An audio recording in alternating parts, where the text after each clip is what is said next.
There are photographs that should never exist. That is how this story begins. Not with folklore, not with whispers, but with an image so ordinary and yet so obscene that even the most hardened true crime historians have struggled to speak its truth aloud. In a dusty attic deep in rural Kentucky, hidden behind trunks of forgotten heirlooms, lies a wedding album that carries a secret darker than any Appalachian horror legend.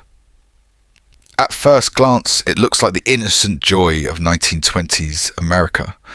A bride radiant in white lace, her smile hopeful, her eyes shining with the promise of a new beginning. A groom stands proudly beside her, his hand resting on her waist with the confidence of a man starting his life. To anyone else, this would be nothing more than a charming relic of family history.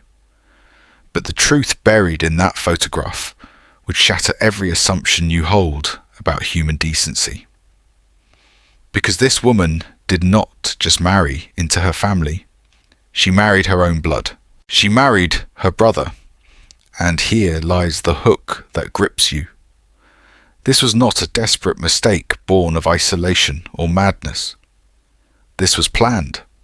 This was a forbidden tradition passed like a curse from one generation to the next, hidden beneath the facade of Christian respectability, while behind closed doors, a cursed bloodline was deliberately poisoned. This is not folklore. It is a documented legacy that turned family into prison and children into experiments.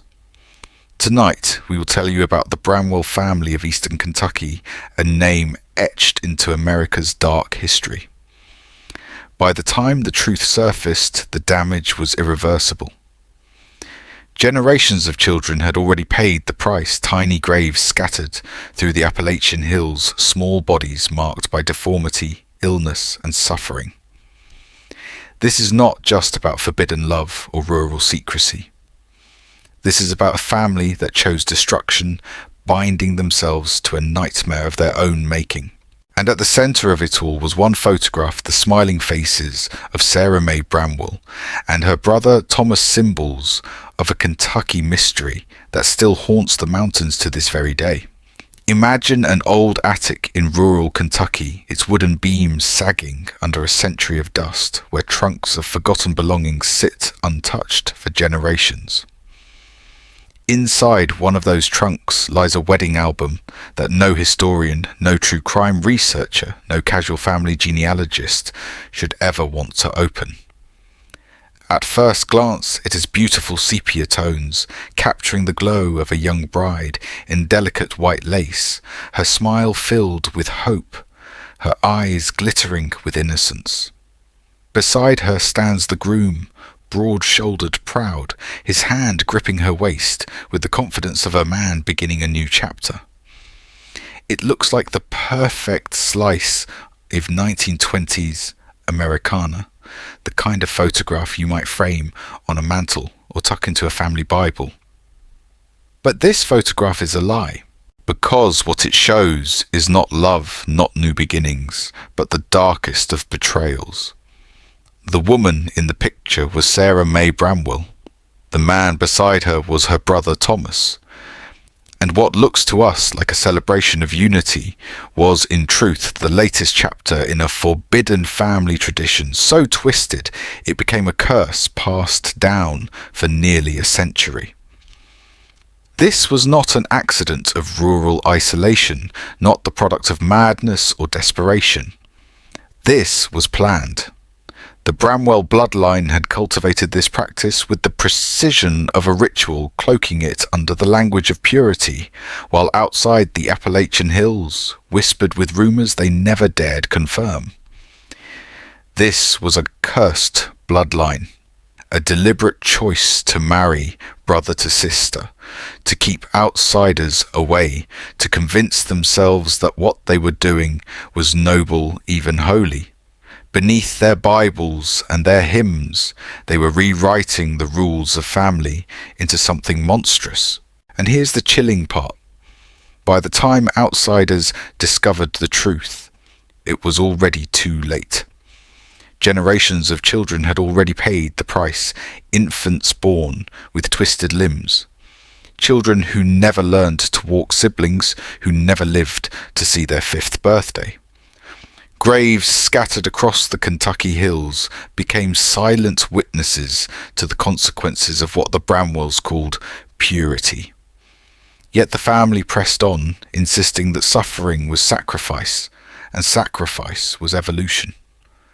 This is not just a ghost story, not just an Appalachian horror to scare you on a dark night. This is America's hidden past, a piece of dark history that reveals how easily tradition can become a prison and how quickly faith can be twisted into cruelty.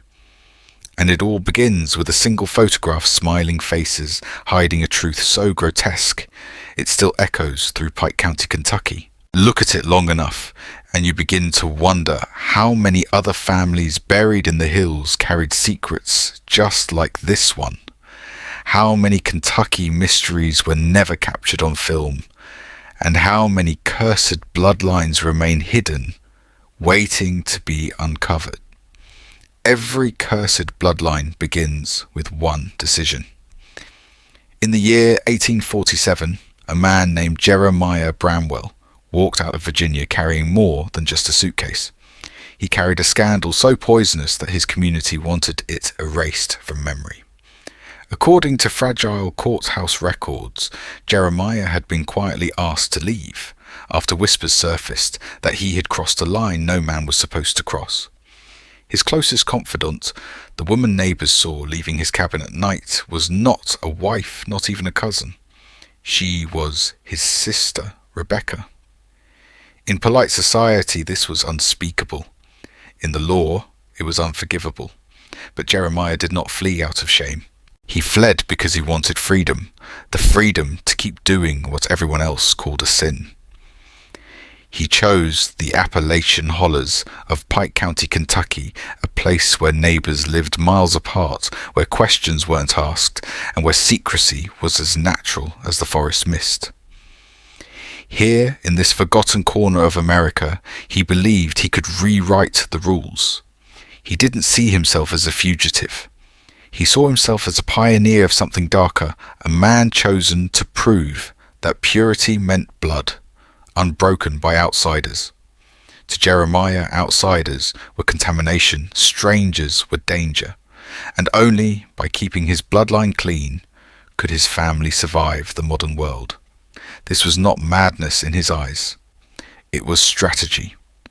6 months later, Rebecca joined him, already carrying his child. The preacher who married them looked the other way. Money changed hands, papers were altered, and Rebecca Bramwell became Rebecca Matthews in the church book. On paper, their marriage was legitimate. In reality, it was a crime hidden under God's name. Their cabin, built from rough-cut pine and perched against the slope of the hills, became the cradle of a cursed experiment. And from the moment Rebecca gave birth, the shadows of that decision spread through generations. Their first child, Ezekiel, appeared healthy at birth. But by age 3, his left arm had withered, his speech was broken, and his eyes carried an emptiness that unsettled even his parents. Neighbours who visited offered awkward smiles and hushed prayers, but Jeremiah interpreted it differently. Where others saw warning, he saw confirmation. In Ezekiel's twisted body, Jeremiah believed God was testing the strength of his vision. He called it proof that their line was being reshaped into something chosen. This is where dark history becomes more terrifying than folklore. Because Jeremiah did not stop. He preached purity to his children, teaching them that their family was chosen, that outsiders would only weaken them. For him, Rebecca was not just wife or sister, she was the foundation of a dynasty that would outlast ordinary men. By the time Ezekiel reached manhood, the tradition had hardened into law. He was promised not freedom, not love, but his younger sister Charity. What had begun as scandal had calcified into a forbidden family tradition. one that future generations would never question until it was too late. Think about this, a single choice in 1847 buried under lies and altered records would echo for nearly a century. A decision made in a pine cabin in Kentucky would produce graves rumours and a legacy so disturbing it would later be studied as a true crime case in genetics. If a man like Jeremiah could erase the line between purity and perversion in his own mind, how many other American families carried secrets just as dangerous?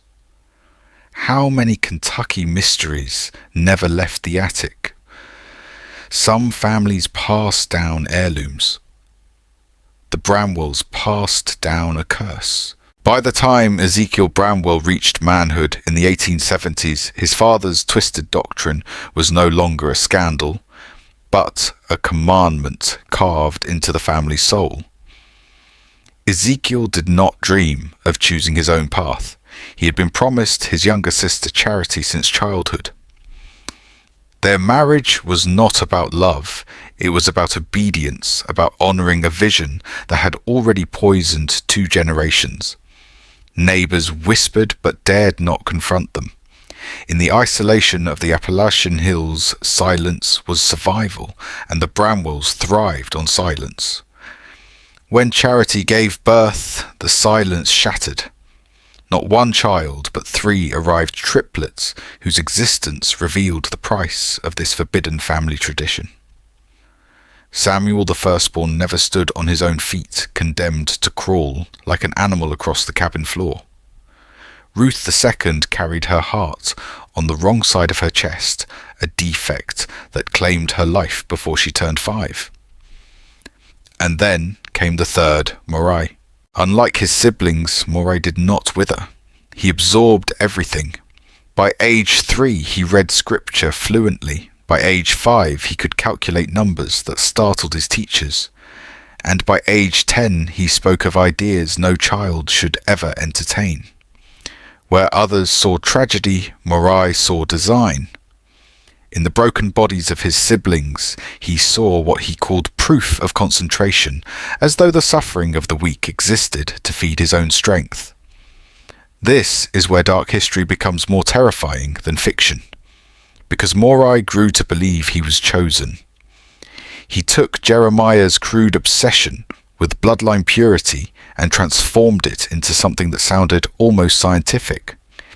He filled notebooks with calculations tracking which unions produced children who survived and which ended in graves. He studied deformities not as warnings, but as data. And in the stillness of those Kentucky nights by lantern light, he convinced himself that the Bramwells were not degenerating, they were evolving. The cabin had become a laboratory.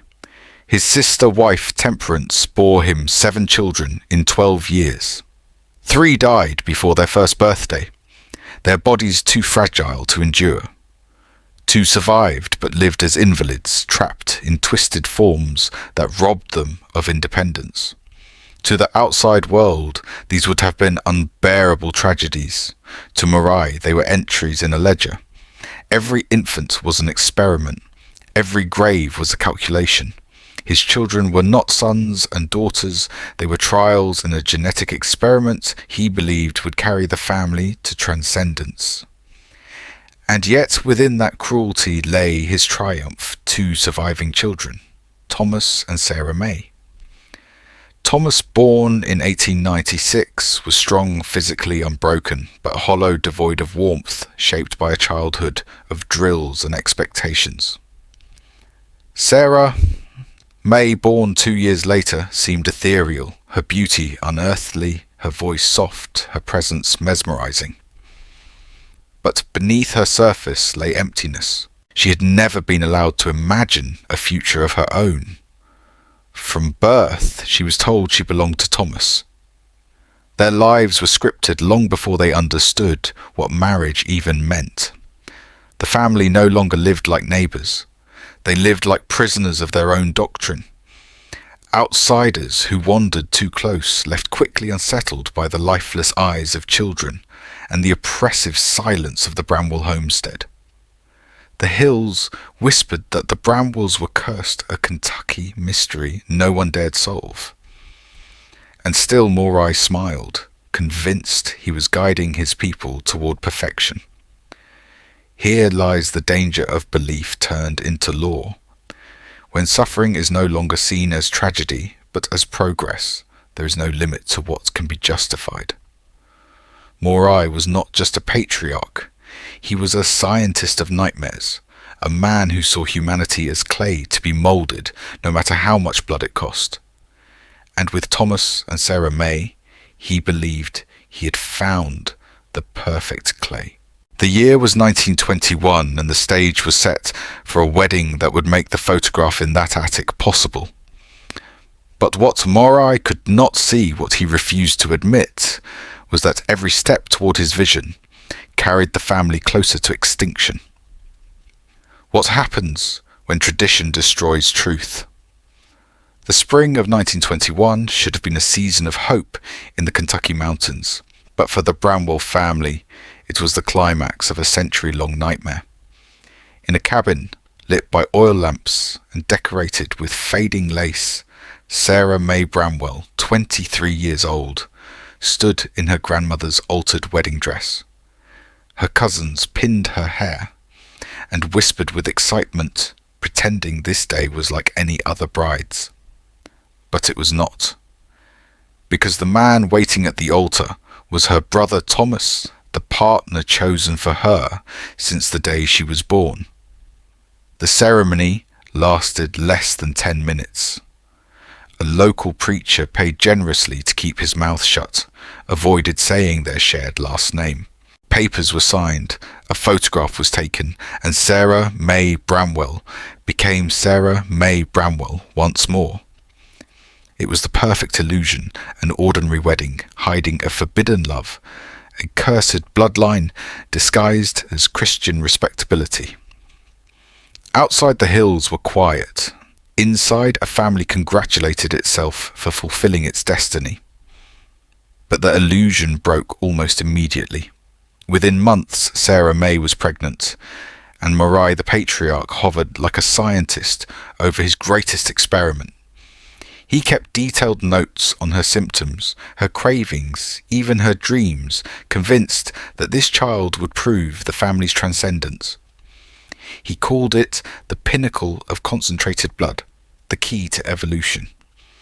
Yet when the baby Josiah was born in early 1922, even Morai's delusion cracked. The infant entered the world with his spine exposed, his head misshapen, his eyes clouded. He lived only 6 weeks every day, a testament to suffering. Sarah May never left his side. She sang lullabies to a child who would never understand them, held hands that would never hold back. She had been raised to believe that bearing children was sacred duty, but watching Josiah's agony shattered something inside her. For the first time, she wondered if their purity was not a blessing, but a curse. The family called it sacrifice. She began to call it murder. Still, the cycle continued. Another baby dead within days. A third gone within months. By 1924, Sarah May had buried 4 children. Her arms were empty, her faith in her family broken. And yet Thomas stood cold and silent, referring to their dead children as data.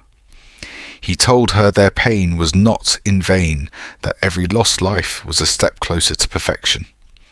Morai encouraged him, praising his grandson's detachment as the mark of a true leader. Together, they turned grief into calculation, love into numbers. Sarah May begged Thomas to stop. She pleaded for him to see their children as human, not experiments. But Thomas had no heart left to give. Raised without freedom, moulded into a vessel for Morai's obsession, he looked at his wife's sister, not with love, but with duty. In his eyes, she was not a woman. She was a womb. This is where dark history becomes unbearable. Because Sarah May's awakening did not come with thunder or rebellion. It came with silence, nights sitting beside tiny graves, mornings staring at a crib that would never be filled. Tradition had promised her holiness. Reality gave her horror. And as she watched Morai scratch new entries into his breeding ledger, she understood the truth. This was not purity, not faith, not evolution. It was genocide disguised as family.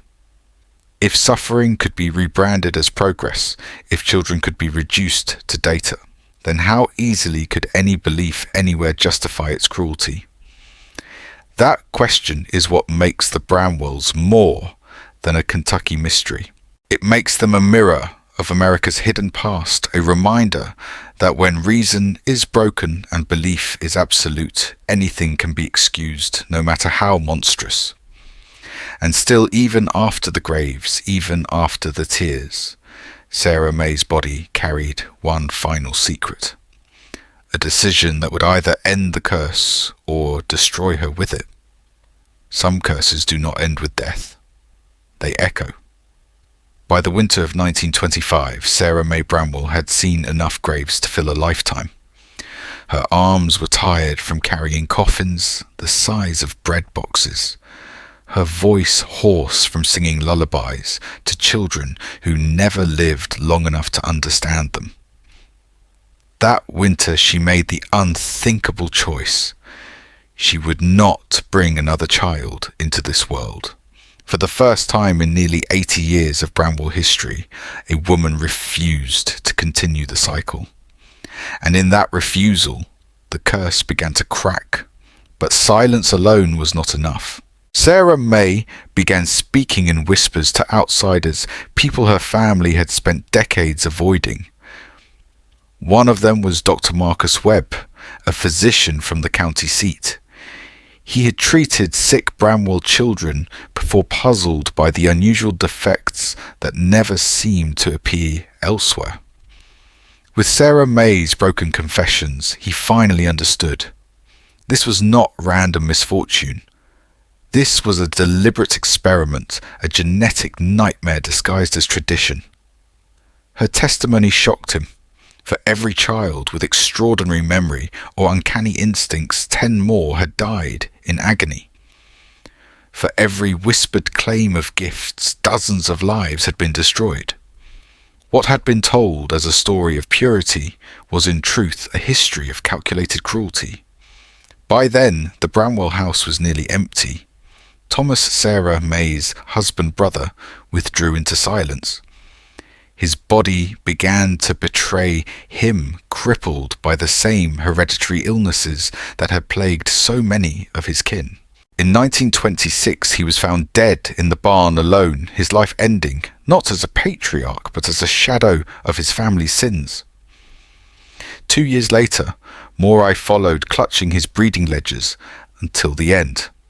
Those notebooks filled with numbers and cold observations were burned by frightened relatives who thought destroying the paper might erase the curse.